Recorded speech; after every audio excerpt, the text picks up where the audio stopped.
Today we're taking a look at the GTX 1050 Ti in the Final Fantasy XIV Dawntrail benchmark. The GTX 1050 Ti was once one of the go-to budget gaming GPUs, and there's quite a few of them out there, so I really wanted to see how this would do in the new benchmark. All of the benchmark testing for this was done on my Ryzen 7700X test system. It's got 32 gigabytes of DDR5 6000 using the ASRock X670E PG Lightning motherboard. It's all powered by the Be Quiet Straight Power 12 1000 watt PSU, and it's all inside of the Be Quiet Dark Base 800FX case. Thanks to Be Quiet and G.Skill for providing those parts. As for the testing scenarios, we have 4 up on screen right now. All are 1080p. The upper left hand corner is 1080p standard quality with no upscaling, so native quality. The upper right hand corner is 1080p standard quality with FSR set to always on. In the bottom left hand corner, we have 1080p desktop high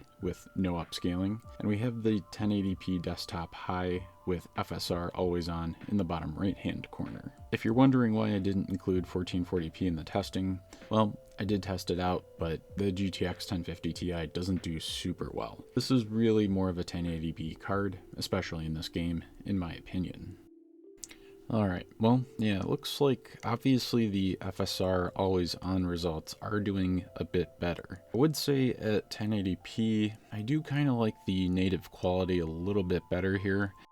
You know, we're definitely dropping below 60 FPS, but if you're on a 1050 Ti, you know, you're getting the benefit of the native quality resolution. I don't know if that's really the worst thing. You know, in-game it might be a little bit harder, so, you know, you might be looking at, you know, mid-40s, low 50s, but I think it might be worth it over FSR here, especially depending on the location. Now, if you really got to have that FPS rate up high, or if you have a higher refresh rate monitor, yeah, maybe you do want to look at FSR. As for the high quality, definitely does look a bit better, but that frame rate is, lows are going to be down into the 20s, maybe 30s, you know, probably averaging from the looks of the graph, you know, somewhere between 40 for the harder scenes and about 50 for the easier ones, but those frame times are definitely going to be a little rough. So I don't know if I'd really do 1080p high quality without FSR being always enabled. And looking at the 1080p desktop high with FSR always enabled does look a bit better than the standard quality,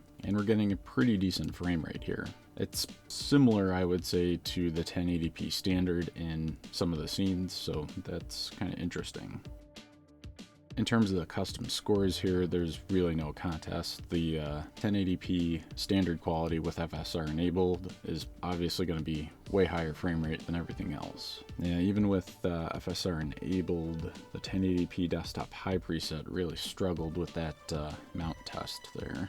And it looks like the desktop high is definitely getting down into the 30s, some of these more intense fight scenes, but it's not looking too bad. And this is stock, by the way. The card is not overclocked. If there's interest, I could try to actually overclock the GPU. I know the core on this one will do about plus 100 megahertz from where it's at stock, and about 250, maybe 300 on the memory. So that might provide a little bit of an improvement, but probably less than 3 to 5%. If I had to guess. Yeah, at least in these fight scenes, they all look like they were doing pretty good. And there we are. The 1080p standard quality looks like we hit about 8,500 points. As for leaving 1080p desktop quality on with FSR always enabled, I did boost that up quite a bit. We're just under 11,000 at about 10,868 points, it looks like. As for the 1080 desktop high quality preset, we did score a bit lower. We're looking at about 5376, so just under 5,400 points.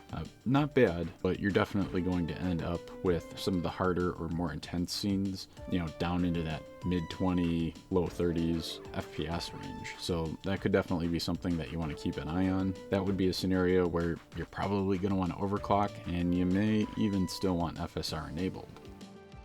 When we switch over to the high quality preset with the FSR always enabled option ticked, we did get just under 7,000 points. I definitely think that if you want to run the higher quality, probably going to have to run FSR always enabled, and you probably want to overclock that core and the memory a little bit. So yeah, I would say the GTX 1080 Ti is a solid 1080p card for Final Fantasy XIV Dawntrail. If you like this one, hit that like button. If you're interested in more gaming and home lab videos, subscribe to the channel.